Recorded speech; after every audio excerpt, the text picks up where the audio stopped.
कोशिश करें कि हमेशा उन लोगों का चुनाव करें जिनको इज्जत देने पर वो खुद से बढ़कर आपको इज्जत दें। दुनिया को अब दोहरी पॉलिसी खत्म कर देनी चाहिए। स्टडीइंग और ताइक्वांडो बैलेंस करना थोड़ा सा मुश्किल है, लेकिन कर लेती हूँ। क्या है, कितनी गर्मी, बिजली इतनी महंगी, लाइटें जा रही हैं। पिछले जो 2 साल हैं गवर्नमेंट के, वो बड़े बेहतरीन रहे in terms of stability. England के अगेंस्ट उन बॉलर्स को बुलाया जिन्हें फिटनेस की वजह से बाहर भेज दिया गया, तो वो वापस आते हैं, हमें मैच जिता देते हैं। ईगो बड़ा है, किसी से बात नहीं करते हैं, मगरूर है वो। हाँ।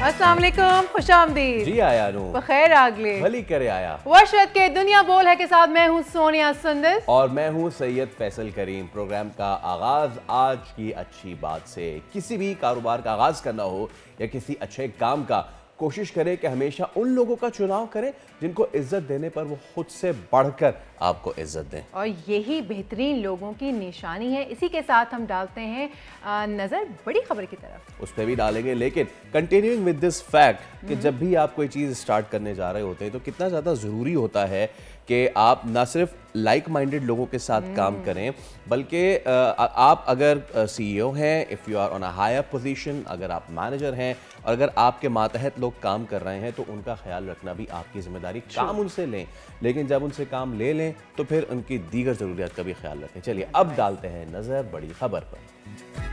उड़ान पाकिस्तान कैसे चढ़ाएगा मुल्क की मईशत को परवान, बरामदात कैसे ऊपर जाएंगी, बिजली की कीमत कैसे नीचे आएगी, ई पाकिस्तान के जरिए मईशत जदीद तकाज़ों से कैसे हमकिनार हो जाएगी, हुकूमत माहौल का तहफ़्फ़ुज़ और बराबरी यकीनी बनाकर आम आदमी को कैसे बाख्तियार बनाएगी। इस्लामाबाद चैम्बर ऑफ कॉमर्स के नायब सदर से जानेंगे। दहशतगर्द भारत का असल चेहरा बेनकाब, वाशिंगटन पोस्ट ने भारतीय हुकूमत को बेनकाब कर दिया।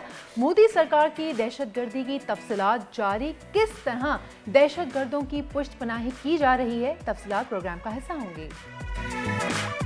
खुद एतमादी की कमी या अलग थलग रहने की आदत, कम गो होना कोई बीमारी नहीं, पैदाइशी मिजाज है, यही समझाने के लिए आज दुनिया इंट्रोवर्ट अफराद का दिन मना रही है। और ताइक्वांडो के खेल में पाकिस्तानी लड़की का बड़ा कारनामा, ऑस्ट्रेलियन नेशनल ताइक्वांडो चैंपियनशिप में सिल्वर मेडल जीतने वाली अलीना आज होंगी दुनिया बोल है में हमारी मेहमान।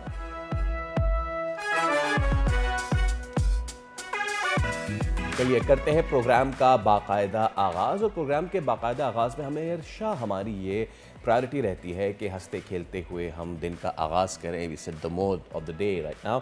लेकिन कुछ ऐसी चीज़ें सामने आ जाती हैं जिन पे बात करना बहुत ज़्यादा ज़रूरी होता है। पाकिस्तान में इंसानों की जानें लेने में भारत मुलव्विस निकला, ये अब मुसल्लमा हकीकत बन चुका है और इसका अब पूरी दुनिया बजाते खुद सर्टिफिकेट के तौर पे वो चीज़ सामने ला रही है। मोदी सरकार की मिली भगत से भारतीय इंटेलिजेंस एजेंसी ने पाकिस्तान में 6 अफराद को कत्ल किया है। चलिए इसी पे हम बात कर लेते हैं। दिफाई तज्ज़िकार और साबिक वज़ीर दाखिला ब्रिगेडियर रिटायर्ड हारिस नवाज साहब आज हमें ज्वाइन कर रहे हैं। ब्रिगेडियर साहब गुड मॉर्निंग, उम्मीद करते हैं खैरियत से होंगे सर आप।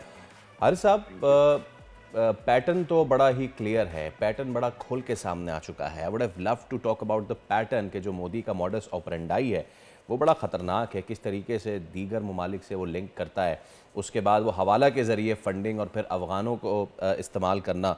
लेकिन मेरा पहला आपसे सवाल ये है कि अब ये ख़बर जो वाशिंगटन पोस्ट ने लगाई है, वाशिंगटन पोस्ट को अब जाके ये लगानी पड़ रही है, क्योंकि उससे पहले पाकिस्तान चीखता रहता था, दुनिया सुनती नहीं थी। जब कनाडा और अमेरिका में ये तमाम तर वाक़यात खुद उनके साथ हुए हैं तब उनको रियलाइज़ हुआ है कि हु इज़ द डेविल। देखें फैसल, बात ये है कि ये जो भारत है इस वक्त ये ग्लोबल टेररिस्ट कंट्री है। कनाडा में आपके सामने सिख लीडर को इन्होंने मारा, कत्ल किया, फिर अमेरिका में साजिश तैयार की, वो पकड़ी गई, उसके बाद अभी तक उनकी इंक्वायरी चल रही है। पाकिस्तान में इनके जो होम मिनिस्टर अमित शाह, उन्होंने कन्फेस किया कि हमने 20 पाकिस्तानियों को टारगेट किलिंग की है जो हमारे इंटरेस्ट के खिलाफ काम कर रहे थे। फिर उसके बाद आपके सामने अभी वाशिंगटन पोस्ट ने डिटेल दी है। ये तो बहुत पहले, देखें प्रॉब्लम वी मस्ट अंडरस्टैंड, कि अमेरिका को, यूरोपियन यूनियन को इंडिया की ज़रूरत है। अमेरिका इंडिया को एज ए प्रॉक्सी यूज़ करता है चाइना के ख़िलाफ़, पाकिस्तान में दहशतगर्दी के ख़िलाफ़, उसके बाद CPEC हमने बनाने के लिए चाइनीज़ को जो मारते हैं इनकी BLF के थ्रू ये मर्डर करवाता है। साउथ चाइना सी में इनकी ज़रूरत है, जहाँ पे प्रॉब्लम चल रही है वहाँ इंडिया को यूज़ करना चाहते हैं। इनके फिर अपने इंटरनेशनल माहदे हैं, स्ट्रेटजिक माहदे हैं, जो आपने 2+2, I2, U2 इनके ताल्लुक है, तो और एक फिर तजारती मंडी भी है। लेकिन एक दुनिया को अब दोगली पॉलिसी ख़त्म कर देनी चाहिए। It's a non terrorist. Kulbhushan Jadhav naval commander Pakistan में पकड़ा हुआ है, सर्विंग नेवल कमांडर था जो पाकिस्तान में कितने लोगों को मार चुका है और ये फिर दहशतगर्दी करवा रहा था, वो कोई डाउट नहीं है। ICJ ने कह दी कि ये एक गलत बात है। इवन अजीत डोभाल ने खुद कहा कि ये एक गैर हकीकी अमल है जो हम पाकिस्तान में करते हैं, लेकिन हम करते रहेंगे। ओपन कहते हैं बलूचिस्तान को अलग करेंगे। सो ये तो they are the fit case to go for FATF में जाके ये ब्लैक लिस्ट होनी चाहिए। ये फाइनेंशियल टेररिज्म भी करते हैं और फिजिकल टेररिज्म भी करते हैं। और ये आपके सामने ये काबुल में BLA, BLF, BNA, मजीद ब्रिगेड, खरासान ग्रुप, उसके बाद ये TTP ख़वारिज, सब काबुल एम्बेसी में इनकी वहाँ पर आके बैठते हैं, उनसे कोऑर्डिनेशन करते हैं, ये वहाँ टेररिज्म करते हैं। सो ये अगर पाकिस्तान को अब चाहिए कि we should take stand very strongly कि हम एक डोजर तैयार करें, OIC को भेजें, जो यूनाइटेड नेशन को भेजें, अमेरिका को भेजें, बताएं facts and figures that all is happening. So this is what is done. Otherwise ये आप बहुत ज़्यादा हद से क्रॉस करते जा रहे हैं। और ये एक RRS का आपको पता ही क्या एजेंडा क्या है। एक्सट्रीमिस्ट हिंदू ये पार्टी है, और ये कश्मीर में जो कर रहे हैं, इवन लिंचिंग ऑफ मुस्लिम्स कर रहे हैं, फिर अपने क्रिश्चियन के साथ क्या कर रहे हैं, तो ये तो no terrorist country, have no doubt about it. जी वैसे सर, वज़ीर दाखिला मोहसिन नकवी पहले भी ये इंकशाफ कर चुके हैं कि Indian intelligence agency target killing में मुलव्वस है। क्या माजी में भी जो है पाकिस्तान में इस किस्म की जो कार्रवाइयाँ होती रही हैं जिसमें कुछ अफराद को टारगेट किलिंग करवा कर मरवाया गया, उसमें भारतीय एजेंसियाँ मुलव्वस रहीं? 100% दे इज नो डाउट। 20 लोग इन्होंने पाकिस्तान में मारे हैं। अभी आपके अंदर एक शहरी है मोहम्मद रियाज, फिर एक मौलाना शाहिद लतीफ़, उनको मर्डर किया है। देखिए, पाकिस्तान को बड़ा स्ट्रांगली रहना चाहिए, हमें डिप्लोमेटिक ऑफेंसिव पे जाना चाहिए, हमें अब बात करनी चाहिए, बिकॉज एक आप वाहिद न्यूक्लियर इस्लामिक न्यूक्लियर कंट्री हैं जो वी आर ऑल्सो टारगेट के ये क्यों हमने न्यूक्लियर सर्टिफिकेट रखे हुए हैं। अभी अपने अमेरिका की रिपोर्ट देखी, अमेरिकन जो एडवाइज़र हैं रिचर्ड मैकनेल, उन्होंने एक बड़ा क्लियर कहा जी कि हम ये मिसाइल टेक्नोलॉजी के ऊपर, ह्यूमन राइट्स के ऊपर हर लिहाज से they want to pressurise Pakistan. लेकिन ये तो पाकिस्तान की मुसल्लह फ़ौज चीफ आर्मी स्टाफ को तय है कि हमने इस पर कोई कॉम्प्रोमाइज़ नहीं करना। और ये मर्डर जो हो रहे हैं ये इट इज़ वेरी सीरियस। आप बताइए कनाडा के और अमेरिका इंडिया के कितने ख़राब ताल्लुकात में एक सिख के मर्डर के ऊपर, तो हमारे तो 20 शहरी मारे गए हैं, उसके बाद कितने लोग गुलबचन यादेव ने मारे हैं। तो कहीं ना कहीं हमें अब स्ट्रॉन्ग लेना चाहिए और इसके ऊपर हुकूमत को बड़ा स्ट्रॉन्ग स्टेप लेने की ज़रूरत है। बिल्कुल। और हारिस साहब, ये पाकिस्तान के लिए एक बेहतरीन विंडो ऑफ अपॉर्चुनिटी है इतने सालों में कि जब दुनिया भी अब हमारी हम आवाज़ होती जा रही है भारतीय दहशतगर्दी को बेनकाब करने में। जो पूरा चैनल है, किस तरीके से भारत से इंटरमीडियरीज जो कोऑर्डिनेटर्स हैं उन तक चीज़ जाती है, फिर वो या तो लोकल क्रिमिनल्स या अफगान नेशनल्स को इस्तेमाल करते हैं, ये जो मर्डर फॉर हायर टैक्टिक्स है, और उसका जो जिस तरह से वो चैनल यूज़ करते हैं, नॉन बैंकिंग चैनल, अब ये तो सब आया हो गई है ना हारिस साहब। पाकिस्तान के पास अब क्या ऑप्शन है, और आप समझते हैं कि यही वो वक्त है सबसे बेहतरीन पाकिस्तान के पास कि वो अपनी आवाज़ चाहे आलमी अदालत इंसाफ हो या कहीं भी वो ले जा सके, because the powers are behind us right now. देखें, वाशिंगटन पोस्ट ये बड़ा इंपॉर्टेंट न्यूज़पेपर है और ये खबर छापते हैं, ये फैक्ट्स एंड फिगर के साथ छापते हैं। पाकिस्तान को चाहिए कि इससे लीड लेते हुए अब दोबारा एक डोजियर तैयार करें, जिसमें मेरे ख्याल में पहले तो इस्लामाबाद जितने दुनिया के एम्बेसडर हैं उनको, आपका फॉरेन मिनिस्टर और उसके बाद आपके इंटीरियर मिनिस्टर, ये बैठ के वहाँ पर पूरे फैक्ट्स एंड फिगर के साथ सबको ब्रीफ करेंगे व्हाट इंडिया इज डूइंग। अगर एक सिख लीडर के ऊपर कनाडा की और अमेरिका इंडिया की तरफ बहुत ख़राब हो सकते हैं, तो हम क्यों नहीं कर सकते। बात यह है कि हमें as a sovereign state behave करने की ज़रूरत है। We have to take very strong step. और उसका यही तरीका है कि हम एक प्रेस कॉन्फ्रेंस करें, सबको बताएं इन्वेस्टर्स को कि ये इंडिया का काला चेहरा है और ये इंडिया ग्लोबल टेररिज्म कर रहा है और ये पाकिस्तान में हम ये सफ़र कर रहे हैं। ये यूनाइटेड नेशन के जो चार्टर है उसके खिलाफ भी है कि एक मुल्क में आप अपने नेबरिंग मुल्क में आप दहशतगर्दी करें और बलूचिस्तान को सेपरेट कराने की कोशिश करें, जबकि वहाँ पर 1-2% लोगों को इन्होंने बरगलाया हुआ है, उनको यूज़ करते हैं, उनको एज ए टूल यूज़ करते हैं, उनको पैसा देते हैं, लालच देते हैं। सो पाकिस्तान को 2-3 स्ट्रॉन्ग स्ट्रेटजी की जरूरत है। नंबर 1, बलूचिस्तान के हालात के लिए वहाँ पर आप इकोनॉमिक एक पैकेज लेकर आएँ। बेरोज़गारी वहाँ पर ज़्यादा है, जब आप गरीब लोग होते हैं, आपका रोज़गार नहीं होता, फिर हॉस्टाइल इंटेलिजेंस एजेंसी जो होती हैं वो आपको अपनी मर्ज़ी के मुताबिक अपना टूल बना के इस्तेमाल करती हैं थोड़े पैसों के बाद, वो हमें देखने की ज़रूरत है। प्लस ये फिर हम ये जो एक ब्रोजर बना के भेजें ताकि इंडिया को पता तो चले कि what all India is doing, financial terrorism और फिजिकल जो ये टेररिज्म, ये दोनों को अलहदा करके बड़ा डिटेल में बताया जाए, तभी इंडिया का ये काला मकरू चेहरा नजर आए। ठीक है, बहुत शुक्रिया ब्रिगेडियर रिटायर्ड हारिस नवाज साहब, इस अहम मामले पे आप हमसे गुफ्तगू कर रहे थे। तो अब ही बिलाखिर चिल्लाने लगी है भारत की इस खुली दहशतगर्दी पे। भारत हमेशा से पाकिस्तान पे स्टेट टेररिज्म का इल्ज़ाम लगाता है, लेकिन अगर फैक्ट्स एंड फिगर्स के साथ बात की जाए तो स्टेट टेररिस्ट कौन है, वॉशिंगटन पोस्ट जो है वो चीख चीख के ये चीज़ बता रही है। बिल्कुल ऐसा ही है और वक्त हो जाता है एक ब्रेक का। ब्रेक लेते हैं और ब्रेक के बाद दोबारा हाजिर होते हैं। Let's take a break.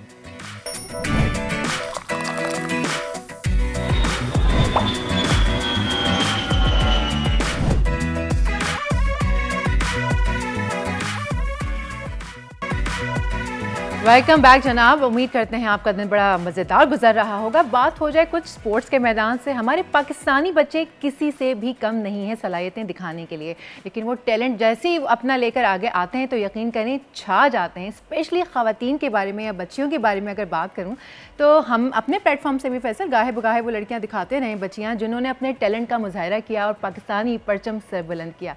आज ऐसे ही टैलेंट को हमने दावत दी है स्टूडियोज़ में। बताएं जनाब कौन है? Alina Farrukh. International national taekwondo championship में उन्होंने कामयाबी के झंडे गाड़े हैं और अभी से नहीं बल्कि कई सालों से वो ये कारनामा सर अंजाम दे रही हैं। तो विदाउट फर्दर एड्यू हम मुलाकात करवाते हैं अलीना से कि जो आज आई हैं और अपने साथ वो मेडल्स भी लाई हैं जो उन्होंने विन किए हैं। तो सबसे पहले thank you so much Alina, welcome to the show, a very good morning and thank you so much for coming. तो you have won medals and I can see them, you won silver इस साल, इससे पहले you won the bronze, right?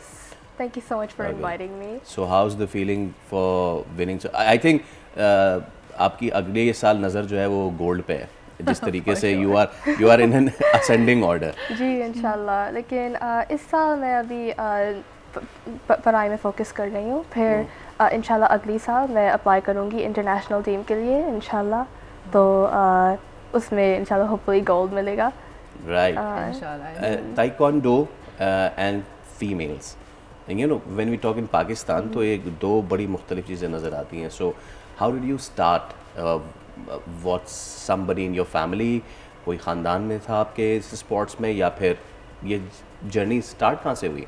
ये start हुआ था जब मैं बचपन से मैं सोच रही थी कि मुझे कोई स्पोर्ट करना था, कोई भी, लेकिन सारे जो स्पोर्ट्स मैंने ट्राई किया था, क्रिकेट, सॉकर, वो मुझे अच्छे नहीं लग रहे थे। तो मैंने बहुत सारा मीडिया भी देखा था, कार्टून्स में, गेम्स में, कि oh there is a cool martial artist, तो मैं यही सोच रही थी कि मुझे उस पर कुछ करना है। तो फिर जब मैं देख रही थी कि सबसे क्लोजेस्ट वाला एक ताइक्वांडो मेरे एरिया में, तो मैंने उसको ट्राई किया था, मुझे बहुत पसंद आया था। फिर मैं दूसरे मार्शल आर्ट्स में कंपेयर कर रही थी और मुझे ताइक्वांडो ही सबसे ज़्यादा पसंद आया था, क्योंकि उसमें बहुत ज़्यादा किक्स है और ज़्यादा लेग वर्क है, तो मुझे उसमें ज़्यादा इंटरेस्ट है। आपको मार पिटाई ज़्यादा पसंद है? अलीना ने काफ़ी रिसर्च की है प्लेटफॉर्म पे उतरने से पहले, रिसर्च करके फिर ये शी एंडेड अप कि मुझे मार कुटाई पसंद है। मुझे मार कुटाई पसंद है। तो अलीना, आपने बताया ना आपने रिसर्च की, मार्शल आर्ट्स को कंपेयर किया, सारा कुछ, तो इसमें थ्रू आउट द जर्नी आपके पेरेंट्स की सपोर्ट कितनी थी? मैं ज़रूर सवाल करती हूँ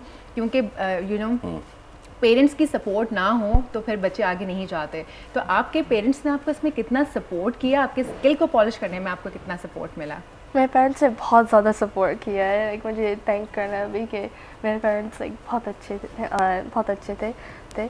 तो लाइक मेरे डैड सबसे ज़्यादा कि वो हर वक्त लाइक मैं कभी कभार 3-4 दफ़ा जाती हूँ, so he is always dropping us off and picking us up.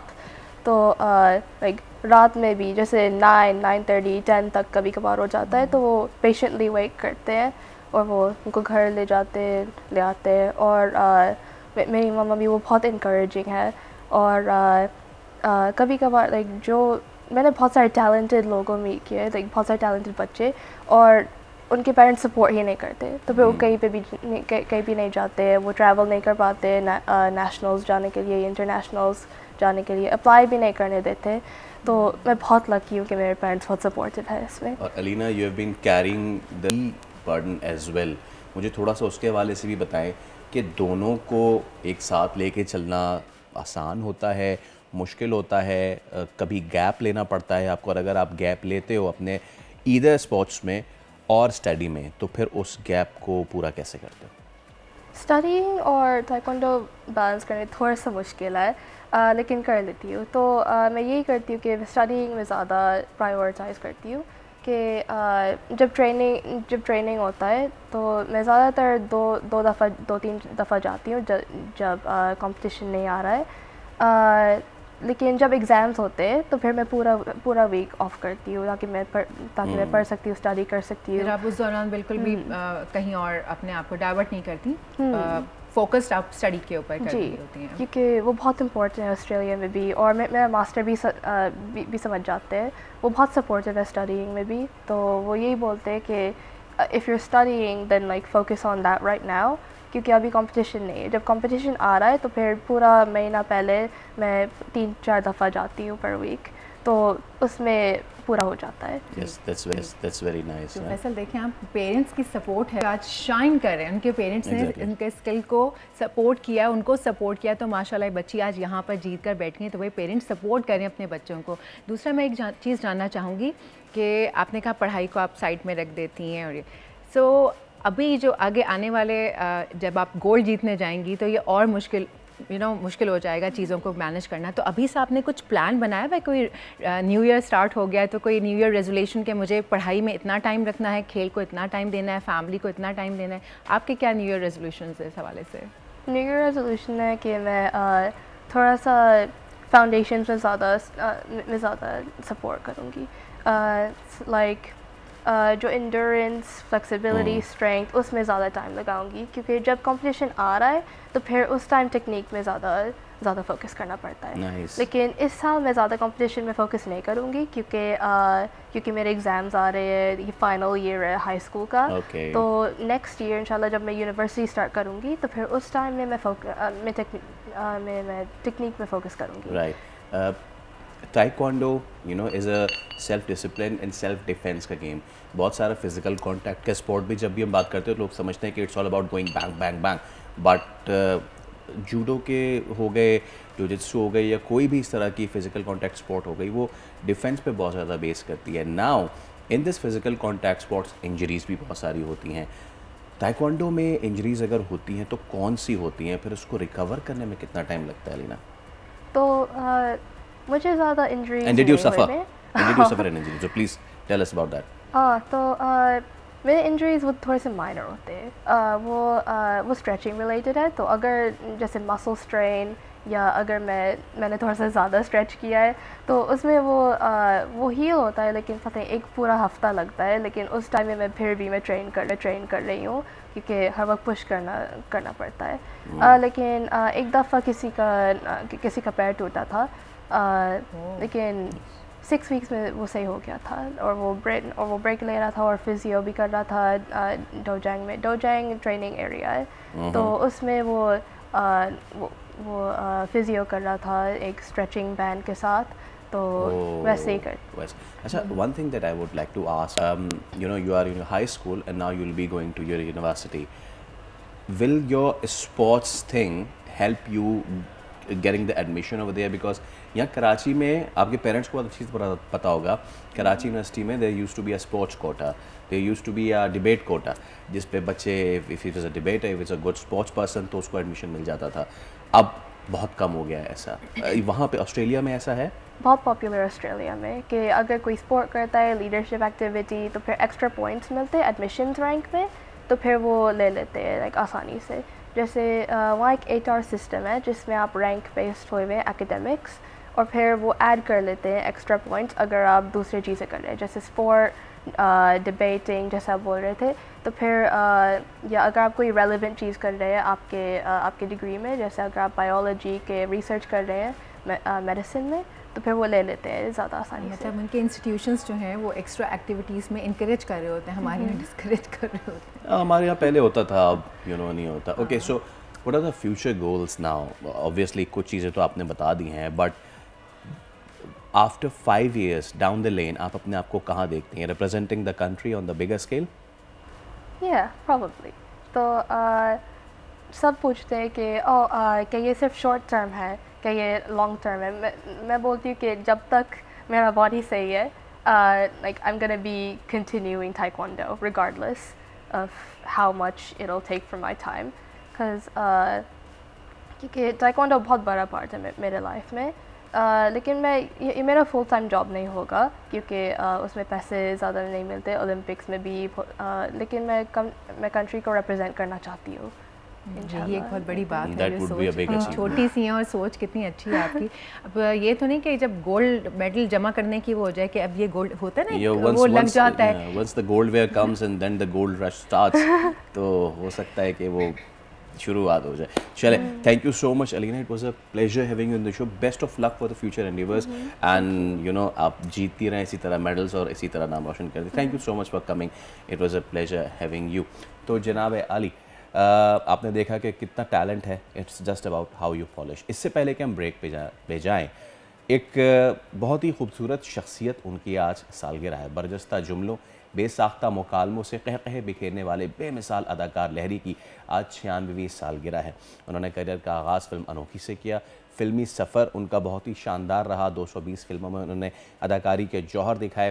वैसे मैं तो अभी भी वो देख के मुस्कुरा रही थी कि उस ज़माने में भी क्या एक्टिंग है, क्या स्किल है। अभी तक he is my favourite, he is still my favourite. Oh my god. चलिए इसके साथ ही लेते हैं छोटा सा ब्रेक। कहीं जाइएगा नहीं, क्योंकि ब्रेक के बाद प्रोग्राम बाकी है मेरे दोस्त। Let's take a break.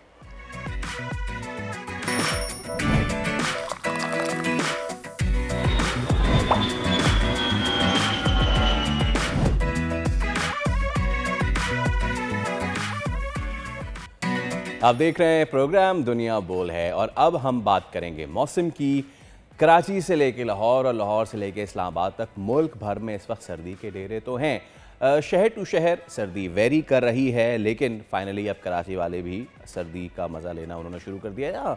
नया साल और स्कूल्स खुल गए, तो अब छोटे छोटे नन्हे मुन्ने बच्चे जो है वो एंजॉय करने के बाद अपनी छुट्टियां सुबह सुबह मुंह अंधेरे स्कूल्स निकल रहे हैं। तो चलिए कुछ आम शहरों के दर्जा हरारत की बात कर ली जाए। सबसे पहले हम आगाज़ कर लेते हैं कराची से, और कराची में कम से कम दर्जा हरारत जो है वो 12 और ज़्यादा से ज़्यादा 26 डिग्री रहने का इम्कान है। हैदराबाद की बात की जाए तो यहाँ कम से कम दर्जा हरारत 11, ज़्यादा से ज़्यादा 25 डिग्री रहेगा। मीरपुर ख़ास में कम से कम दर्जा हरारत 10 और ज़्यादा से ज़्यादा 25 डिग्री तक रहने का इम्कान है। उधर नवाबशाह में कम से कम दर्जा हरारत 9 और ज़्यादा से ज़्यादा 23 डिग्री तक रहने का इम्कान है। As we go further into Sindh, Larkana में कम से कम दर्जा हरारत 11, ज़्यादा से ज़्यादा 23 डिग्री रहने का इम्कान है। उधर ग्वादर, अब ज़रा बलूचिस्तान की बात कर ली जाए तो ग्वादर में कम से कम 18 और ज़्यादा से ज़्यादा 24 डिग्री तक रहने का इम्कान है। बहुत से लोग वीकेंड पे कुंड मलिर से लेकर ग्वादर तक का प्लान करते हैं, तो फिर वो दर्जा हरारत देख लें और उस हिसाब से अपनी शूटिंग्स वगैरह कैरी करें। और बहुत से लोग कोयटा भी प्लान अगर कर रहे हैं 3 दिन के लिए, कराची से आप जा सकते हैं बड़े आराम से, तो वहाँ कम से कम दर्जा हरारत 4 है और ज़्यादा से ज़्यादा 13 डिग्री सेंटीग्रेड है, तो देख कर ट्रैवल कीजिए। चलिए अब ज़रा साउथ पंजाब का रुख करें, मुल्तान आपको लेके चलते हैं। वहाँ पे कम से कम दर्जा हरारत 9 और ज़्यादा से ज़्यादा 19 डिग्री रहने का इम्कान है। और अब सेंट्रल पंजाब, लाहौर में इस वक्त बड़ी कड़ाके की ठंड पड़ रही है। कम से कम दर्जा हरारत 6 डिग्री सेंटीग्रेड और ज़्यादा से ज़्यादा 18 डिग्री तक रहने का इम्कान है। Later on into the segment हम बात भी करेंगे कि और कितनी सर्दी पड़ने वाली है, लेकिन फैसलाबाद में कितनी सर्दी पड़ रही है उसके साथ हम बता देते हैं।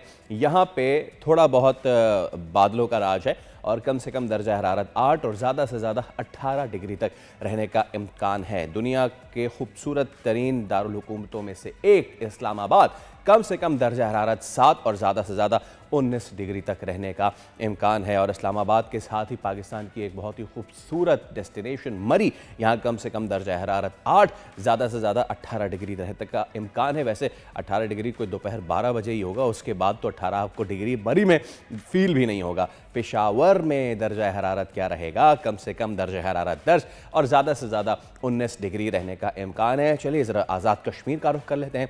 मुजफ्फराबाद में कम से कम दर्जा हरारत 8, ज़्यादा से ज़्यादा 13 डिग्री तक रहने का इम्कान है। ख़वातीन व हज़रात, अगर अभी तक आप ये समझ रहे थे कि बहुत ही कम टेम्परेचर्स हैं बाकी तमाम तर मुल्क के कोनों में, तो चलिए आपको एक और कोने में लेके चलते हैं, स्कर्दू। सुन लीजिए, कम से कम दर्जा हरारत -3 और ज़्यादा से ज़्यादा बस 2 डिग्री रहने का इम्कान है। जैसे कि हमने आपको बताया था कि लेटर ऑन द सेगमेंट हम कोशिश करेंगे जानने की कि मुल्क के इलाकों में क्या सूरत हाल है, तो खानपुर लेके चलते हैं और वहाँ पे हद निगाह जो है धुंध की वजह से वो इंतहाई कम हो चुकी है। हमारे साथ हमारे नुमाइंदे राना नईम मौजूद हैं, उनसे बात करते हैं। राना नईम, बताएं ज़रा क्या सिचुएशन है इस वक्त और वहाँ पे धुंध की क्या अहवाल है? और गिरदनवा के इलाके जायद पीर, चाकरा शरीफ और फिरवा में शदीद धुंध का राज है। हद निगाह इंतहाई कम होकर रह गई है। रेस्क्यू 11122 की जो टीमें हैं वो चौक चौराहे पर मौजूद है ताकि किसी भी किस्म की नाखुशगवार हादसा से निपटा जा सके। इसके अलावा आपको बताते चलूँ कि तमाम जो रेलवे की ट्रेनें वो खानपुर जो यहाँ पर लेट पहुँच गए हैं। इसके अलावा मोटर हुकाम की जानब से शहरों को यही तंबीह की है, शहरी गैर ज़रूरी सफ़र से गुरेज करें। अगर घर से निकलना मुनासिब हो तो गाड़ियों का फासला कम रखे। खानपुर का मुल्तान सेक्शन और खानपुर का रोडी सेक्शन 5 जो है ना मुसाफिरों के लिए बंद कर दिए गए हैं। शहरी सांस दमा की वबा में मुब्तला हो रहे हैं, जबकि महकमा मौसमियात का यही कहना है कि खानपुर और जनूबी पंजाब के दीगर शहरों में धुंध और समूह का सिलसिला कई दिनों तक जारी रहेगा। जबकि महकमा हेल्थ की जानिब से यही तंबीह की गई कि जो दमा के और सांस के जो मामर अपराध हैं वो घरों में रहें और मास्क का बहुत शुक्रिया राना नईम हमारे साथ मौजूद थे। और मौसम की मजीद डिटेल्स लेने के लिए चलते हैं सोनिया के पास। Sonia, over to you. Thank you so much Faisal for the weather updates. अब इन्हीं अपडेट्स पर बात करने के लिए हमारे पास मौजूद हैं सरदार सरफराज, चीफ मेट्रोलॉजिस्ट। उनसे बात करते हैं। अस्सलाम वालेकुम सरफराज साहब। पंजाब और सिंध के बालाई इलाकों में एक बार फिर जो है वो धुंध बढ़ गई है, ये सिलसिला कब तक जारी रहेगा और इन इलाकों में बारिश का भी इम्कान है? बहुत शुक्रिया। देखिए, जनूबी पंजाब और सिंध में तो कोई ख़ास ऐसी बारिश नहीं है। इसी तरह से बलूचिस्तान के जो मशरकी अजला हैं या जनूबी अजला, उनमें भी कोई ज़्यादा नहीं। बलूचिस्तान के शुमाली इलाका जात में यानी कोयटा वैली हो गया और उसके साथ चमन, ज़ोब और ज़ियारत और जुमली का इलाके, और उस तरफ चागी डिस्ट्रिक्ट और फिर मकरान कोस्ट के जो वेस्ट के इलाके हैं, जीवानी और गवादर वगैरह, वहाँ पर हल्की बारिश मुतवक्की है। और ज़ियारत के पहाड़ों के इलाक जो पहाड़ी सिलसिला है बलूचिस्तान का, वहाँ पर हल्की बर्फ़बारी भी हो सकती है। अब यही रेंज जो ऊपर जाएगी तो केपी में अच्छी बारिश है और नॉर्थ पंजाब में अच्छी बारिश है, बशमूल मरी और दूसरे जो मुल्क इलाके हैं, हज़ारा डिवीज़न के गलियात, उन तमाम इलाकों में। इसी तरह से कोहिस्तान, मानसेरा, मालाकंड, कागान, नारान और फिर उस तरफ सवात, दीर चतराल और जो एक्स फाटा का पूरा रीजन है उस तमाम पट्टी पे अच्छी तेज़ बारिश भी है और अच्छी हैवी स्नोफॉल भी है। अगले 3-4 दिन तक ये सिलसिला रहेगा, यानी 6 जनवरी तक ये वेव रहेगी वहाँ पर बरकरार। तो नीचे जो है मतलब सिंध के जो बालाई अजला हैं जैसे सखर, लाड़काना वगैरह, वहाँ हो सकता है कुछ कहीं बूंदाबांदी हो जाए, कहीं छींटे वींटे पड़ जाएँ। वो वेव जब निकलेगी बलूचिस्तान के ऊपर से उधर केपी में और पंजाब में शिफ्ट होगी तो सिंध में यानी बालाई सिंध का आपने जिक्र किया और जनूबी पंजाब, इधर शदीद धुंध होती है आजकल। मुल्तान से नीचे की जो पट्टी है इस पूरी पे, और इस वजह से ट्रैफिक का निज़ाम भी दरम बरम होता है। तो ये सिलसिला बरकरार रहेगा। और लेकिन अभी इसमें अगले 2-3 दिनों में थोड़ी सी कमी आ सकती है, इसलिए कि क्लाउडी वेदर हो जाएगा बेशतर जगहों में, हल्के ऊंचे और हल्के बादल होंगे, तो उसके बाद थोड़ा सा धुंध की शिद्दत में कमी आएगी, लेकिन रहेगी फिर भी।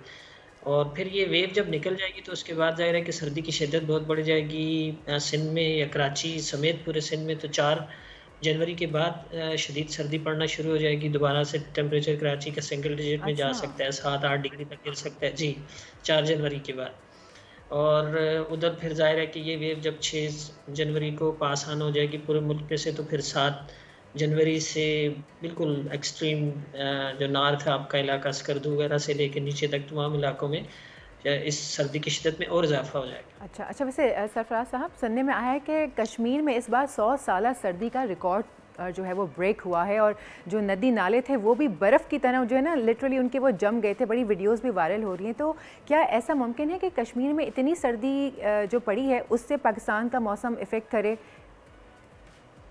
देखिए, दिसंबर तो सभी पूरे उसमें ना आज हो सकता है हमारी जो मंथली वेदर रिपोर्ट होती है समरी वो करेंगे, रिले करेंगे। तो उसमें डेटा जो हमने एनालाइज किया तो सही पता चला कि ये जो कोल्ड वेव शुरू हुई थी 7 या 8 दिसंबर से सर्दी पड़ना शुरू हुई थी, तो वो पूरा दिसंबर प्रिवेल की है और बिल्कुल नॉर्थ से लेकर साउथ तक तमाम ही इलाकों में टेम्परेचर एवरेजेस से खासे नीचे रहे, यानी कोई कहीं 1.5 नीचे रहा, 1 डिग्री नीचे रहा पूरे महीने में जब निकालें तो खासी सर्दी पड़ी है। अब 100 साल की तो पता नहीं किसने कह दिया, क्योंकि कुछ स्टेशंस का है रिपोर्ट है ये। अच्छा, तो जी हाँ, सर्दी शदीद हुई है बिल्कुल इसमें, और ये आगे भी प्रिवेल करे क्योंकि जनवरी जो है वो तो दिसंबर के मुकाबले में भी ज़्यादा सर्द होता है। जी हाँ, ठीक है, बहुत शुक्रिया सरदार सरफराज साहब, हमारे साथ आप मौजूद थे, मौसम के हवाले से बता रहे थे। तो मौसम जो है अब वो मज़ीद सर्द होता जाएगा, और ख़ास तौर पे कराची में जो कहा जा रहा है कि बहुत से लोग कह रहे थे कि ओहो इतनी सर्दी आ गई, उठना महाल हो रहा है। तो मैं आपको बता दूं कि अभी तो सर्दी आनी बाकी है कराची में। January is going to be more tougher than December. चलें, ऐसा मुझे लगता है फैसल, अभी क्योंकि रमज़ान की आमद है तो कराची में मौसम बड़ा अच्छा हो जाएगा। आपको लगता है पकौड़े याद आ रहे हैं मुझे सुबह सुबह, क्योंकि रमज़ान की आमद में भी 2-2.5 महीने अभी बाकी हैं, मतलब कि सुबह सुबह हैं। लेकिन शहरी में मुझे लगता है प्रॉब्लम होगी लोगों को उठने में। भाई गैस वैसे ही नहीं आ रही है, पानी ठंडा मिलेगा, ऊपर से मौसम सर्द। टू बी ऑनेस्ट, मार्च में मेरे, क्योंकि मार्च में रमज़ान जो है वो है फर्स्ट वीक ऑफ मार्च, जी 1 मार्च से ही लोग कह रहे हैं, तो उस वक्त तक मौसम कराची की हद तक तो थोड़ा मुतदिल हो जाएगा ना मार्च में। वैसे ये बड़ा मसला है कराची वालों का, जब पूरे साल गर्मी रहती है ना तो वो कहते हैं कि यार क्या है इतनी गर्मी, बिजली इतनी महंगी, लाइटें जा रही हैं, या अल्लाह सर्दी दे। अब सर्दी आ रही है तो फिर आप कह रही हैं कि जी रमज़ान में जो है वो देखें सुबह सुबह उठना पड़ेगा। यही तो आपका इम्तहान है, सुबह उठें, सहरी करने के लिए सिर्फ थोड़ी उठते हैं रमज़ान में। रमज़ान में जो है वो इबादत करें और ठंडा पानी, सब्र और कॉम्प्रोमाइज़ करने की तलकीन करते हैं तो करें फिर सब्र। और वैसे आप सब्र ही करें, क्योंकि अभी रमज़ान में है टाइम, 2-3 महीने हैं। तो जब तक हम डिसाइड कर लेते हैं कि हम अगर इस बार सर्दी हुई रमज़ान में तो हम क्या करने जा रहे हैं, तब तक आप एक ब्रेक लीजिए और दोबारा पलट के वापस आइए, क्योंकि शो में भी बहुत कुछ बाकी है।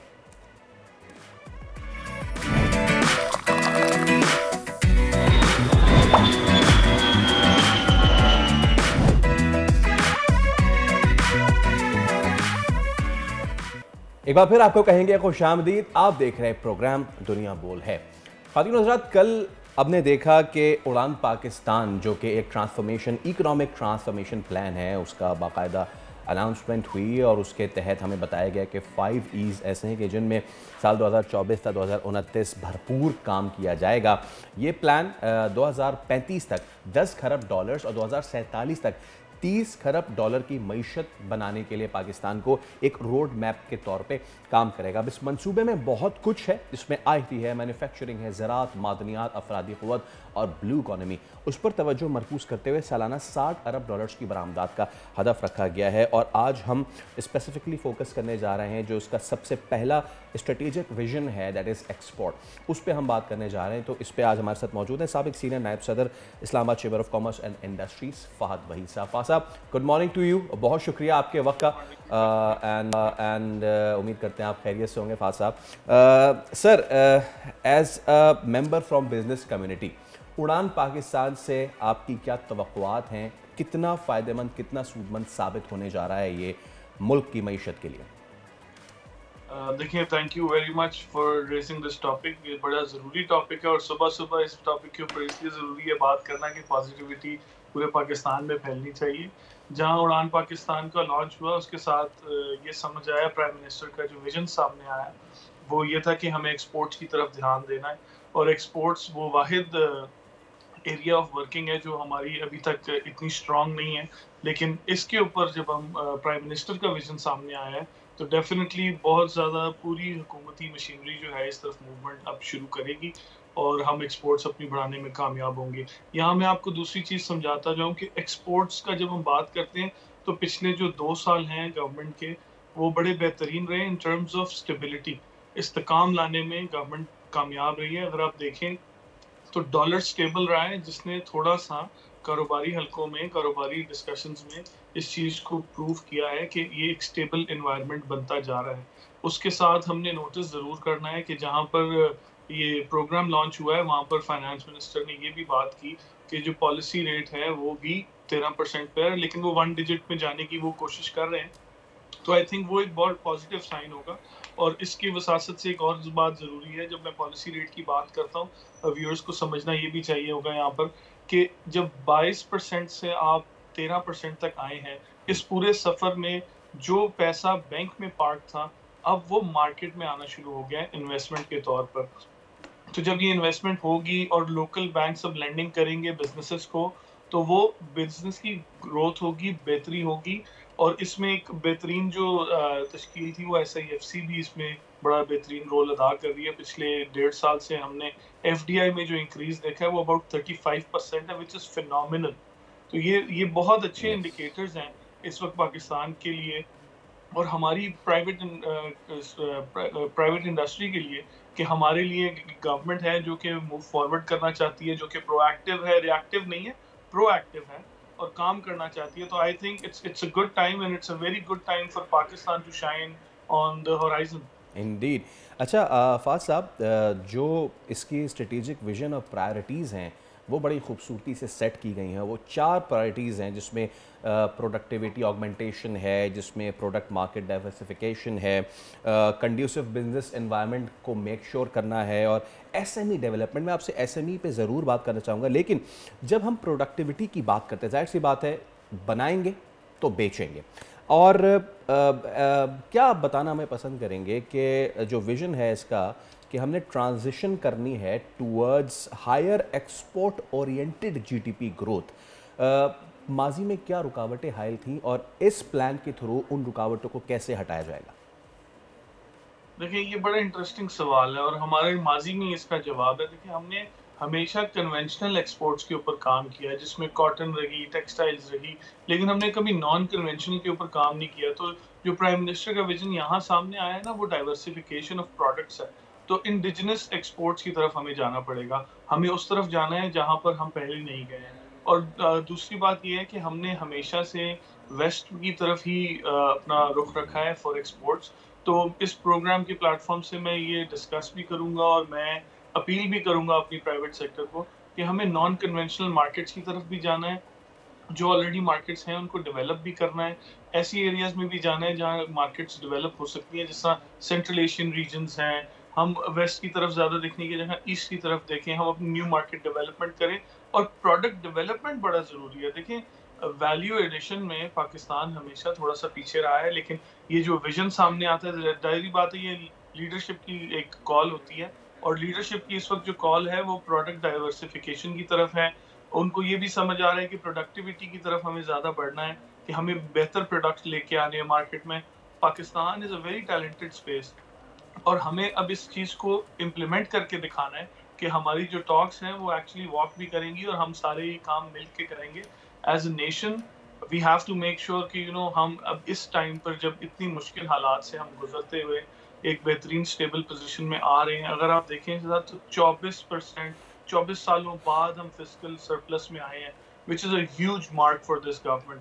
सो I think hats off to the government. और हमें दूसरी साइड पर फोकस इस चीज़ पर करना है कि अब हमें पॉलिसी मेकिंग गवर्नमेंट के साथ बैठ के करनी है और स्टेक होल्डर डिस्कशन जब तक गवर्नमेंट नहीं करेगी तब भी एक प्रॉब्लम इशू सामने आएगा। तो आई थिंक इस प्रोग्राम के लॉन्च होने के साथ साथ साइमल्टेनियसली गवर्नमेंट ने स्टेक होल्डर डिस्कशन भी शुरू की होगी और जब वो सामने कुछ आएंगे, कोई पॉलिसी आएगी कि किस प्रोडक्ट को किस तरह लेके चलना है, आई थिंक वो बड़ा ज़रूरी होगा हमारे लिए।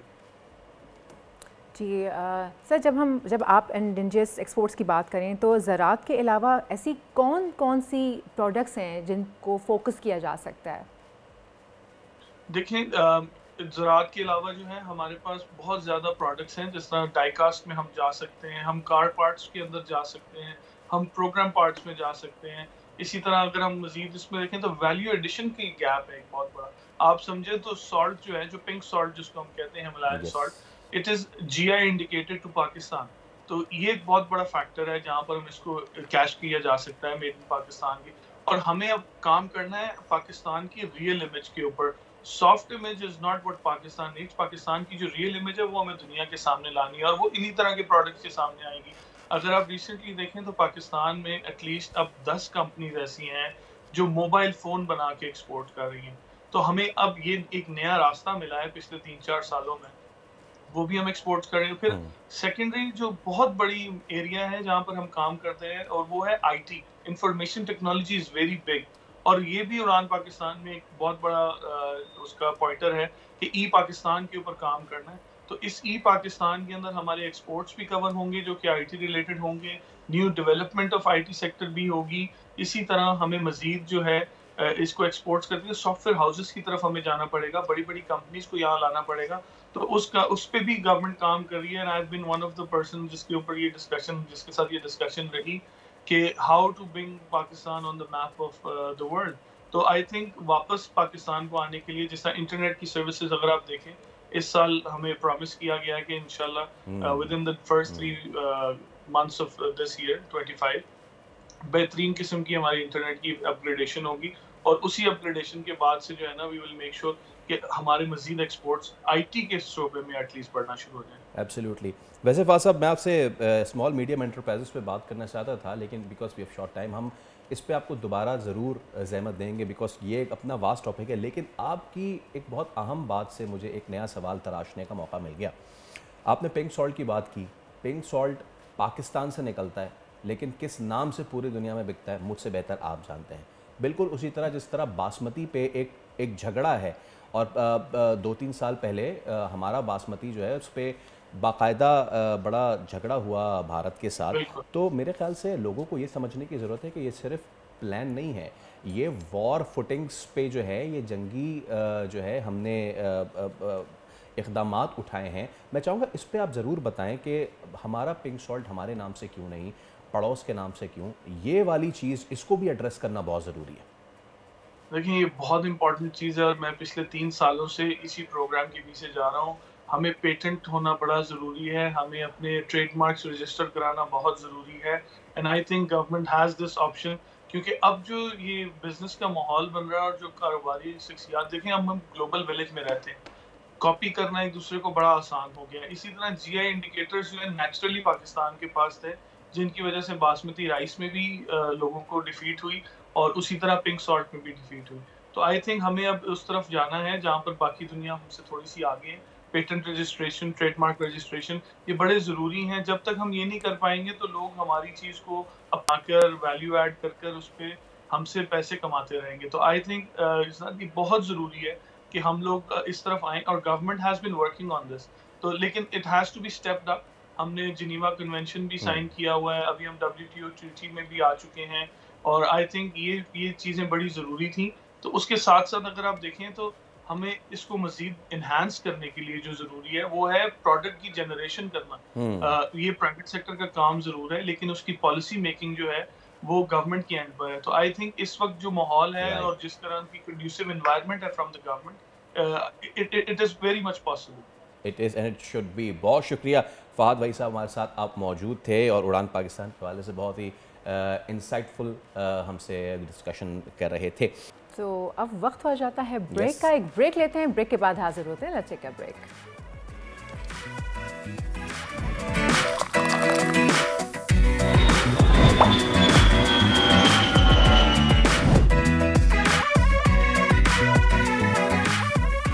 वेलकम बैक जनाब, उम्मीद करते हैं आपका दिन अच्छा गुजरा होगा हमारे साथ। अब बात करते हैं कुछ क्रिकेट के मैदान से। जी फैसल बताइए। मैं क्यों बताऊं? नहीं आप बताइए। नहीं आप बताएं। मुझे पता था। नहीं प्लीज बताइए। Okay, so the thing is कि चैंपियंस ट्रॉफी 2025 जिसमें अब 50 दिन से भी कम रह गए हैं, स्क्वाड में एक बार फिर पुराने खिलाड़ियों की वापसी मुतवक्के है, ऐसी खबरें चल रही हैं। और ज़राए का कहना है कि मेगा इवेंट के स्क्वाड में सिर्फ एक विकेट कीपर होंगे, मोहम्मद रिजवान, और फ़खर ज़मान, उनकी भी वापसी का इम्कान है। लगा शुक्र अगर ऐसा हो जाए तो। अच्छा, इमाम को भी वापस लाने की राह हमवार की जा रही है। अब ये किस तरह से होगा ये तो हमें नहीं पता, क्योंकि ऑलरेडी साइन तो होंगे ही स्क्वाड में। जब मैं ये कह रहा हूँ कि होंगे ही स्क्वाड में, तो यकीन कीजिएगा हम पाकिस्तान के स्क्वाड की बात कर रहे हैं, यहाँ कब क्या हो जाए कुछ नहीं पता भैया। तो अब क्या कुछ होगा हम ज़रा इसी पे बात कर लेते हैं। हमारे साथ मौजूद हैं क्रिकेट एक्सपर्ट फहद मुस्तफ़ा। अस्सलाम वालेकुम फहद भाई, thank you so much for your time. उम्मीद है आप खैरियत से होंगे। तो फाइनली फ़खर की वापसी एक अच्छी शुनीद है, लेकिन एक कीपर के साथ जाना ये कितना ज़्यादा दानिशमंदाना फ़ैसला है उस वक्त के जिस वक्त आप चैंपियंस ट्रॉफी से पहले बल्क ऑफ क्रिकेट खेल रहे हैं अपने होम ग्राउंड में। वालेकुम अस्सलाम। देखिए जी, एक विकेट कीपर से जाने का फैसला इसलिए है कि ये टूर्नामेंट पाकिस्तान में खेला जाएगा और पाकिस्तान ने एक मैच अपना यूएई में खेलना होगा। तो खुदा ना खास्ता अगर कुछ ऐसी ज़रूरत पड़ती है तो आपका विकेट कीपर फ़ौरन अवेलेबल हो सकता है विद इन 24 आवर्स। दूसरी बात है, जहाँ तक फ़खर का ताल्लुक़ है तो वो हम सभी बात कर रहे थे और यही एक्सपेक्ट किया जा रहा है कि वो टीम का हिस्सा होंगे। इमाम मुझे डाउट है, उसकी वजह यह है कि अब्दुल्ला शफीक ठीक है टेस्ट में उन्होंने इतना अच्छा नहीं किया, लेकिन जिस किस्म की कंडीशंस में ये टूर्नामेंट खेला जाएगा उसमें एज सच कोई अब्दुल्ला को इश्यूज नहीं आ रहे हैं। तो फ़खर पहली चॉइस होंगे, फिर उसके बाद अब्दुल्ला शफीक होंगे। इमाम का देखें, मुझे अभी नहीं लगता कि वो शायद जगह बना सकें, क्योंकि साइम और फ़खर ऑलरेडी, अगर फ़खर आते हैं तो साइम तो ऑलरेडी सेट है। तो खबरें आ रही होती हैं, खबरें चल रही होती हैं, खबरें चलाई भी जाती हैं, खबरें बनाई भी जाती हैं। तो मुझे लगता है कि शायद फ़खर की वापसी हो, बाकी एज सच कोई मुझे पुराना प्लेयर टीम में वापस नज़र नहीं आ रहा। अच्छा, हम 3 स्पिनर्स और 4 फास्ट बॉलर्स के साथ जा रहे हैं। अब उस पर सुफियान मुकीम तो एक होंगे, लेकिन शादाब खान जो हैं उनकी भी टीम में वापसी का इम्कान है। वैसे आपको भी पता ही होगा कि वो सकैन मुश्ताक के साथ उन्होंने सारा टाइम स्पेंड किया है। वो वीडियो भी बड़ी वायरल हुई हो, एक हाथ पीछे बांध के शादाब का और एक हाथ से उनको बॉलिंग करवा रहे थे। तो शादाब की वापसी कैसा देखते हैं, कैसी फॉर्म उनकी होगी, क्या कुछ होगा? देखिए, फिटनेस के हवाले से शादाब के सवाल उठ रहे थे। देखना यह है कि उनकी फिटनेस कैसी होगी, एंड ऑब्वियसली टीम सिलेक्शन से पहले ज़रूर इस बारे में देखा जाएगा। जहां तक शादाब का ताल्लुक़ है तो इसमें तो कोई डाउट नहीं है कि अगर शादाब एक बॉलिंग ऑलराउंडर के तौर पे देखें और जिन कंडीशन में चैंपियंस ट्रॉफी खेली जाएगी तो बड़ा अच्छा एक इजाफा हो सकता है, क्योंकि आमिर जमाल आपके फास्ट बॉलिंग ऑलराउंडर हैं और शादाब लेग स्पिन के साथ करते हैं, बट थोड़ी सी उनके फिटनेस पे सवालात रहे हैं। अब देखना है कि वो कितना फिट हो गए, कितना बेहतर हो गए, उसी बेसिस पे वो टीम में आ सकते हैं। तो ये देखना होगा। उससे पहले कोई फर्स्ट क्लास मैच, तो अभी ये सीजन स्टार्ट हो रहा है डिपार्टमेंट की क्रिकेट, अगर वो उसमें जाके खेलते हैं किसी मैच में तो उसमें भी उनकी मैच फिटनेस चेक हो सकती है।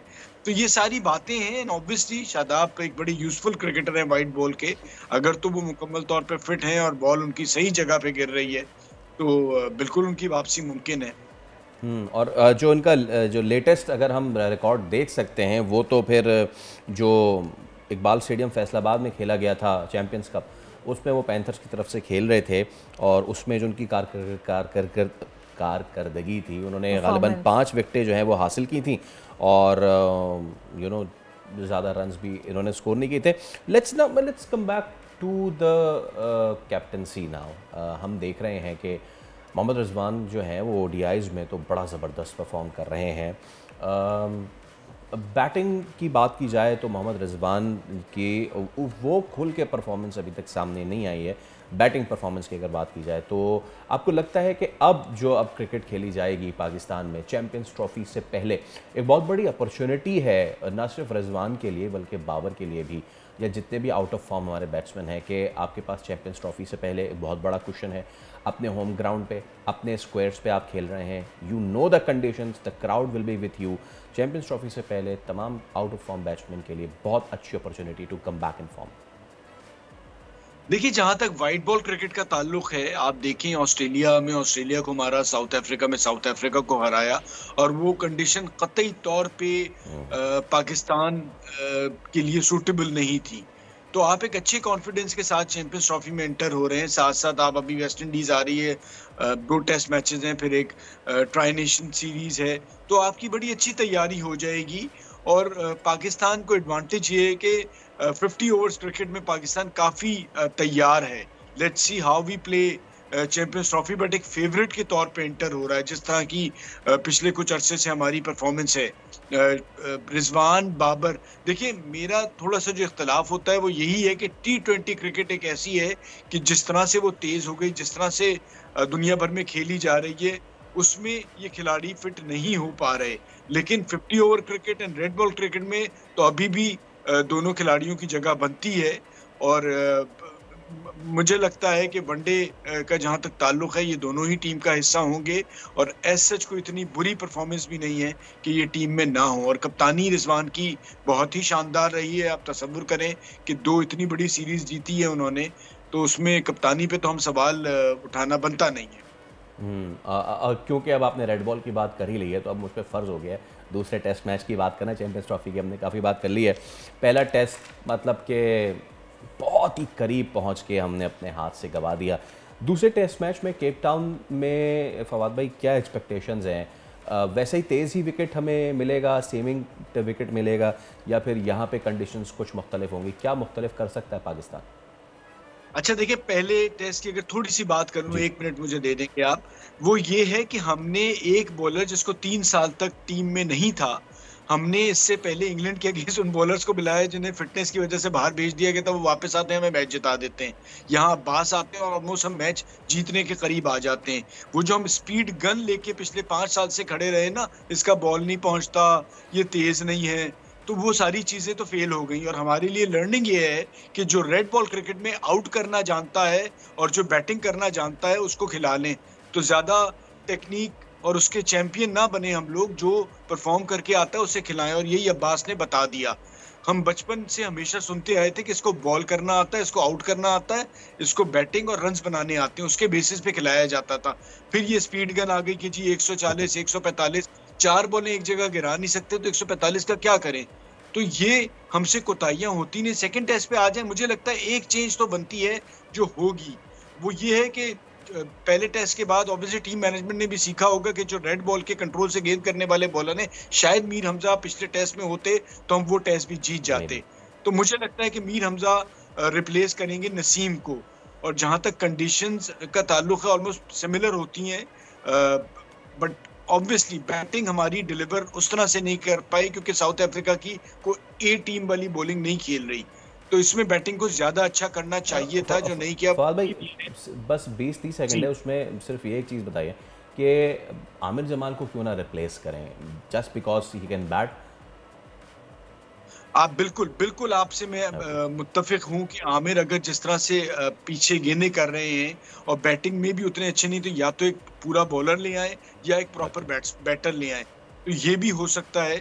लेट्स सी क्या चेंज आती है, बट एक चेंज तो मुझे नजर आ रही है कि मीर हमजा टीम का हिस्सा होंगे, होना चाहिए, क्योंकि बड़े ज़बरदस्त उनकी परफॉर्मेंस रही। Thank you so much. Fawad Mustafa साहब हमारे साथ मौजूद थे और चैंपियंस ट्रॉफी की, और दूसरा टेस्ट तो खैर अब शुरू हुआ ही चाहता है। देखते हैं कि पाकिस्तान अपना साल का इख्तिताम अच्छा नहीं कर सका था, साल का आगाज़ क्या अच्छा कर सकेगा या नहीं। मैं एग्जैक्टली आपसे यही पूछने वाली थी कि इख्तिताम जो भी हुआ सो हुआ, लेकिन न्यू ईयर रेजोल्यूशन क्रिकेट में भी यही होना चाहिए कि इस साल हम इंशाल्लाह अच्छा खेलेंगे, अच्छी न्यूज़ देंगे। ऐसा ही है। एब्सोल्युटली। अब ब्रेक ले लेते हैं, ब्रेक। अरे ये तो मैं भूल ही गया।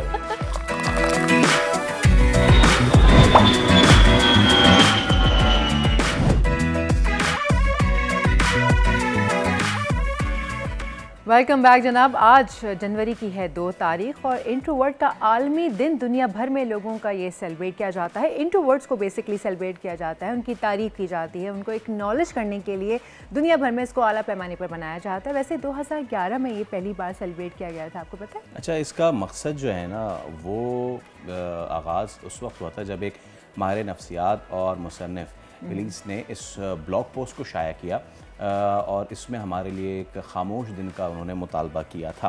अब इंट्रोवर्ट्स की बात करें तो टॉकिंग इन मैं क्या कहूँ, इन जनरल बात करें तो कहा जाता है कि वो चुपचाप रहते हैं, खामोश रहते हैं, अपनी दुनिया में रहते हैं। लेकिन बहुत से लोगों को इस इंट्रोवर्सी का फिर ताना भी दिया जाता है, यार आप बड़े इंट्रोवर्ट हैं, आप घुलते मिलते नहीं हैं, आप बातचीत नहीं करते, सेल्फिश हैं, अपने में रहते हैं, बस बहुत in a shell, you live in a shell. तो अब ये चीज़ होती क्या है, और सोसाइटी में इसको एक टबू बनाया गया है। ऐसे लोग जिनसे आप मिलें तो मिलने के बाद उनसे आपका रिएक्शन, क्योंकि हर कोई एक जैसा तो नहीं होता है, तो इसी पे हम बात कर लेते हैं क्योंकि बड़ा अहम मामला है। माहिर नफ्सियात मिशाल अशरफ आज हमारे साथ मौजूद है and we'll be live on Facebook as well. Bol breaking पे हम लाइव होंगे, तो अपना सवाल आप ज़रूर पोस्ट कीजिएगा वहाँ पे। अगर तो आप इंट्रोवर्ट हैं, आपका कोई दोस्त इंट्रोवर्ट है और आप कोई सवाल है इस हवाले से, तो please do let us know. Mishal अस्सलाम वालेकुम। वालेकुम अस्सलाम। Thank you so much for coming. Thank you so much for inviting me. क्या आप इंट्रोवर्ट हैं? नहीं बिल्कुल भी नहीं। क्या हमें इंट्रोवर्ट होना चाहिए? एट सम मोमेंट्स हमें होना चाहिए अपनी बाउंड्री बिल्डिंग के लिए। ओके, अच्छा, तो मतलब कि समटाइम्स आप इंट्रोवर्ट हो सकते हैं एक्सट्रोवर्ट होते हुए भी, इज दैट? नहीं, that is the mixture of both. एक पर्सनालिटी है जो इन दोनों का मिक्सचर होती है, जिसको हम एम्बीवर्ट कहते हैं, ठीक है। तो उसमें एक्सट्रोवर्ट भी आ जाता है और इंट्रोवर्ट की भी क्वालिटीज़ मिक्सअप हो जाती हैं। तो एट टाइम्स कभी कभी जब हमें ऐसा महसूस होता है कि इंट्रोवर्ट हैं या हमें एक्सट्रोवर्ट होना चाहिए, या कुछ ऐसी सोशल सिचुएशंस आ जाती हैं जहाँ पे यू नीड के नहीं अपनी एनर्जी जो है ना हम कंज्यूम कर लें, तो वहाँ पे हम इंट्रोवर्ट बन जाता है। ऐसा होता है। अच्छा, जैसे भी आपने स्टार्ट किया बड़े अच्छे से फैसल कि ये जो इंट्रोवर्ट वर्ल्ड डे हम मना रहे हैं आलमी दिन, तो ये डॉक्टर मार्टे लेने थे, उन्होंने ये मनाना शुरू किया था 2011 में। वो ख़ुद भी एक साइकोलॉजिस्ट थे, तो उन्होंने कहा कि वाई नॉट कि हम इंट्रोवर्ट डे मनाना स्टार्ट करें। इंट्रोवर्ट की जो यूनिकनेस है, जो उनकी क्वालिटीज़ हैं, हम उनको क्यों ना सेलिब्रेट करें, उनको क्यों ना एक्नॉलेज करें। तो ये फिर वहाँ से एक दिन की तारीख आप कह लें कि स्टार्ट होना अच्छा, एक जो इंट्रोवर्ट है इसमें ना दो चीज़ें निकल आती हैं। एक तो ये कि एक पर्सनालिटी जो कि इंट्रोवर्ट ही है, लेकिन दूसरी तरफ अगर खुदा न ख्वास्ता किसी को साइकोलॉजिकल कुछ इश्यूज़ हैं तो वो भी अचानक से इंट्रोवर्ट हो जाते हैं। वो फिर हम ये तयन कैसे करें कि इसको इश्यूज़ थे तो ये सडनली इंट्रोवर्ट हो गया, और एक पर्सनालिटी जिसकी बेस ही इंट्रोवर्ट थी, शुरू से ही वो ऐसे था, हमें किस तरह से इन चीज़ों को अलहदा करना चाहिए? और अगर किसी को कोई इश्यूज़ थे और वो इंट्रोवर्ट हो गया तो क्या फिर उसको साइकोलॉजिस्ट के पास जाना चाहिए, या इज़ इट ओके अगर हो गया इंट्रोवर्ट तो ठीक है? देखिए, बहुत बड़ी बड़ी पर्सनालिटीज़ गुजरी हैं। अगर मैं एल्बर्ट आइंस्टाइन के बारे में बात करूं तो वो भी इंट्रोवर्ट थे, ठीक है। और इंट्रोवर्ट होना कोई नफ्सियाती मसाइल में से नहीं है, बिल्कुल भी नहीं है। बट येस, कुछ वजूहात की वजह से कुछ फैमिलीज इश्यूज़ बीच में आना स्टार्ट हो जाते हैं, जिनकी वजह से इंसान अपने आप को ना एक होल में बंद कर लेता है, एक शेल में बंद कर लेता है कि मुझे किसी से बात नहीं करनी है और मुझे बस अपने आप में मगन रहना है। अगर हम इन तमाम चीज़ों को देखें तो हाँ, इस कंडीशन में साइकोलॉजिस्ट की नीड हो सकती है, साइकोथेरेपिस्ट की नीड हो सकती है, इवन दो साइकेट्रिस्ट की भी, अगर सिवियरिटी इंक्रीज़ कर जाए। अदरवाइज इंट्रोवर्ट जो वर्ड एक है, ये अपने आप में बहुत बड़ी दुनिया है। आपको पता है कि 30 to 50% जो है ना हमारी दुनिया में जो लोग हैं वो इंट्रोवर्ट्स हैं, और इनकी खुसूसियात क्या, ये बड़े क्रिएटिव होते हैं और इनकी इमोशनल इंटेलिजेंस इतनी अच्छी होती है, सुपर्ब होती है। देखें, हमें बज़ाहिर तो ये लग रहा होता है कि इंट्रोवर्ट जो होते हैं ना वो अकेले रहना पसंद करते हैं और लोगों के साथ इंटरेक्ट नहीं करते, और वाकई सोसाइटी पे बड़ा प्रेशर इनके ऊपर भी आता है। क्या आता है? अकेले रहते हैं, ईगो बड़ा है, किसी से बात नहीं करते हैं, मगरूर है वो। हाँ ये तो अपनी दुनिया में मगन रहता है, इसको तो छोड़ दो, किताबी कीड़ा है, ये नहीं किसी से घुलता मिलता। तो अगर हम इन तमाम वजूहात को देखें, इन तमाम वर्ड्स को भी देखें, तो ये प्रेशर तो पड़ रहा है उसके ऊपर, बट कहीं ना कहीं वो आपसे भी ज़्यादा इमोशनल इंटेलिजेंस के ऊपर उसका ना कंट्रोल होता है। और इनका जो देखें, एक हमारा ब्रेन हार्मोन होता है, केमिकल हार्मोन, डोपामाइन हम उसको कहते हैं। डोपामाइन एग्जैक्टली करता है क्या है कि वो आपके ना इमोशंस को जगाता है, मतलब वो गुड हार्मोन होता है, हैप्पीनेस हार्मोन होता है, हैप्पी हार्मोन भी कहते हैं। बिल्कुल, हैप्पी हार्मोन हम इसको कहते हैं। बट जो इंट्रोवर्ट्स होते हैं ना, ये अपना डोपामाइन कंट्रोल कर लेते हैं। ये कहता है हमें जो है ना खुश होना ही नहीं है, कैसी भी सिचुएशन हो, शोर शराबा हो रहा है, बहुत एक्साइटिंग सिचुएशंस हैं, बट ये अपने डोपामाइन को कंट्रोल कर लेता है। कहते हैं कि हमें अपनी एनर्जी कंज्यूम ही नहीं करनी, जबकि ये अपनी एनर्जी कहाँ कंज्यूम करते हैं? क्रिएटिविटी पे। ये अपनी एनर्जी कंज्यूम करते हैं न्यू लर्निंग्स पे। इनको ये होता है कि अगर हम किसी के साथ भी कोई बातचीत कर रहे हैं, किसी के साथ कॉन्वर्जेशन में हैं, तो that should be very meaningful conversation, rather के लॉन्ग कॉन्वर्जेशंस हों और उसका कोई रिजल्ट्स ना निकले। तो इंट्रोवर्ट्स अपनी दुनिया में ना बहुत बड़े माहिर समझे जाते हैं। फेसबुक पे we have a question, Mudassir ने सवाल किया है कि भाई इंट्रोवर्ट होने में और एतमाद की कमी में क्या डिफरेंस है? इज इट द सेम और it's different? Lack of confidence को बहुत से लोग इंट्रोवर्सी से जोड़ देते हैं। नहीं, देखें, एतमाद में कमी, lack of confidence and introverts are two separate things. इनको हमें बहुत अच्छे से समझना चाहिए कि इंट्रोवर्ट क्या है, कि वो उसके अंदर कॉन्फिडेंस ज़रूर है, बट वो अपनी एनर्जी कहाँ कंज्यूम करते हैं, जहाँ पे उनको लगता है कि हाँ यहाँ पे मुझे बोलना चाहिए, और जहाँ पे लगता है ना कि इट्स जस्ट मीनिंगलेस और कोई मेरी बात को नहीं समझेगा तो बी क्वाइट, वो साइलेंट रहता है। बट अगर आप उनसे अकेले में बैठ के बात करेंगे, दे आर दी वंस जिनके पास बहुत ज़्यादा थॉटफुल एक्सपीरियंसेस होते हैं, सिचुएशंस ऐसी होती हैं जो वो आपके साथ डिस्कस करना चाहते हैं। उनके साथ बैठकर आप इंटेलेक्चुअल लेवल पर डिस्कशन कर एग्जैक्टली, क्योंकि जैसे मैंने कहा ना, इमोशनल इंटेलिजेंट बहुत ज़्यादा होता है। तो व्हाट इज़ इमोशनल इंटेलिजेंट यहाँ पे, कि वो बहुत जल्दी दूसरों के साथ कनेक्ट हो जाते हैं, बट तब कनेक्ट होते हैं जब उनको लगता है कि we have the same vibe अभी, तब। अदरवाइज मतलब है कि इसमें बहुत ही फाइन एक लाइन है इन दोनों चीज़ों में ना, कि कॉन्फिडेंस आपका जो है वो लो है या लैक करता है, और ये जो इंट्रोवर्सी, इसमें बहुत ही एक फाइन लाइन है। बेसिकली हमारे अवेयरनेस नहीं है ना इस चीज़ की। अच्छा, डेरा गाजी खान से मोहम्मद कासिम साहब ये सवाल कर रहे हैं कि अगर हम प्रोफेशनल वे में बात कर लें तो कभी भी हम इंटरव्यू देने जाते हैं तो हमारी मार्किंग हो जाती है एक्सट्रोवर्ट बीइंग इंट्रोवर्ट। तो जब आप एक प्रोफेशन में हैं तो इंट्रोवर्ट होना बहुत अच्छी बात है, आप अपनी लाइंस क्रिएट कर लेते हैं, बट एक प्रोफेशन में आपको कितना घुलना मिलना ज़रूरी है और वहाँ पे आपका बैरियर ब्रेक करना कितना ज़रूरी है? देखें, इंट्रोवर्ट्स के लिए बहुत बड़ा चैलेंज होता है फैसल कि वो वर्क प्लेस पे हों और वो किसी के साथ मिलकर काम कर सकें। इंट्रोवर्ट्स को चाहिए होता है कि मतलब मस्ट होता है उनके लिए मोर और लेस कि हम अकेले बैठ के काम करें, अकेले बैठ के एज इन के जो रिस्पॉन्सिबिलिटीज़ मुझे मिली हैं, I don't want to be the part of the team, but yes आप मगर वो पूरा काम मुझे भी दे देंगे या टास्क मुझे दे देंगे, I will be able to complete that within the given time. But yes मैं किसी के साथ घुल मिल के काम नहीं कर सकूँ। उनको लगता है कि मेरा जो शेल है ना वो किसी के साथ शेयर होने जा रहा है, तो वो शेयर नहीं कर पाते।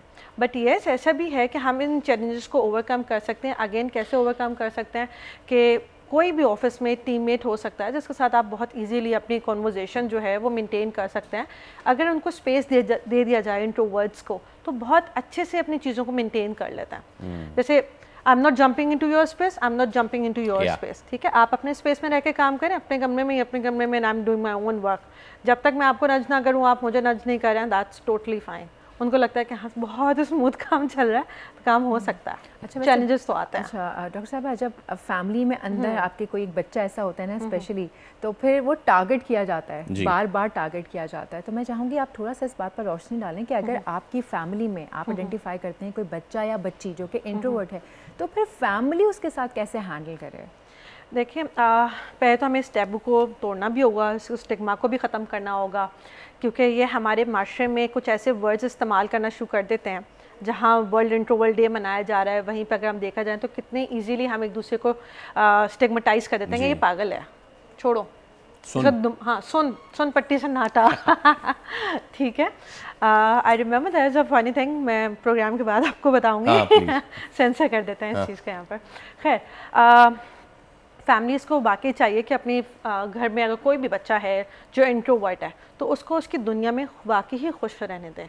बट दैट डजंट मीन कि हम उसको सोशल सेटिंग्स में इसको पूरा अकेला कर दें कि नहीं ये तो अकेला बैठता है, इसको छोड़ दो, ये किसी के साथ नहीं बात कर सकेगा। जबरदस्ती उसको घुसाने की कोशिश करें किसी भी सर्कल में कि नहीं बैठो, कोई भी एक्सट्रीम नहीं करना चाहिए, प्रेशराइज किया जाता है फिर उन बच्चों को। देखिए, जो इंट्रोवर्ट्स होते हैं ना, वो कम से कम अपनी फैमिली सेटिंग्स में ना बड़े अच्छे होता है। वो अपने बहन भाइयों के साथ इंट्रोवर्ट नहीं होते हैं। बट येस, जहाँ उनको लगता है ना कि बाहर के जो लोग हैं, बाहर के लोग उनके फ्रेंड्स हो सकते हैं, बट येस इंट्रोवर्ट्स के जो फ्रेंड्स होते हैं ना वो भी बहुत कम होता है। जहाँ उनको लगता है ना कि हाँ मेरी फीलिंग्स को एक्सेप्ट किया जा रहा है, और जो मैं इनसे बातचीत करने वाला हूँ या जिस बात के टॉपिक को मैं डिस्कस करूँगा मुझे बड़े अच्छे से आंसर्स मिलेंगे, तो ये उन लोगों के साथ डिस्कशंस करते हैं। अदरवाइज दे थिंक कि ये दुनिया हमारे लिए बेकार है, और वो अपने आप में किस तरीके से बिजी हो जाते हैं कि कोई सीरीज़ देख रहे होंगे, कोई बुक रीड कर रहे होंगे, या किसी ना किसी क्रिएटिविटी में इन्वॉल्व होंगे। क्योंकि देखें, एल्बर्ट आइंस्टाइन जो है वो एक बहुत बड़ा नाम है, ठीक है। इसी तरीके से महात्मा गांधी जो थी वो इंट्रोवर्ट थी, और भी हमारे पास बहुत, आप हिस्ट्री उठा के देखें, लोग मिलेंगे आपको जो इंट्रोवर्ट्स हैं। हाँ, वो आप यू नो आप जितना चाहें आप बताते जाएं। Thank you so much for coming. और वो बात आपने मुझसे भी लाजमी शेयर करें। तो जैसे कि डॉक्टर साहब भी कह रही थी कि भाई बहुत बड़ी बड़ी शख्सियात है जो इंट्रोवर्ट गुजरी हैं, आप जो देख रहे हैं वो ये इसका फ़ायदा ना उठाएं, क्योंकि एल्बर्ट आइंस्टाइन इंट्रोवर्ट थे तो मैं भी पूरा दिन कमरे में पड़ा रह के सीरीज देखता रहूँगा, एक ना एक दिन मैं भी आइंस्टाइन बन ही जाऊँगा। आइंस्टाइन ऐसा काम नहीं करना, थोड़ा काम करें, बस ये कि अपना ख्याल रखिए। जिस तरह से भी अपनी लाइफस्टाइल को आप हेल्दी और फिट रख सकते हैं आप करने की कोशिश कीजिए, चाहे आप इंट्रोवर्ट हैं या आप एक्सट्रोवर्ट हैं। ऐसा ही है, अब प्रोग्राम भी ख़त्म हो गया है और हमें दीजिए इजाज़त, कल मुलाकात होगी आपसे। Bye bye.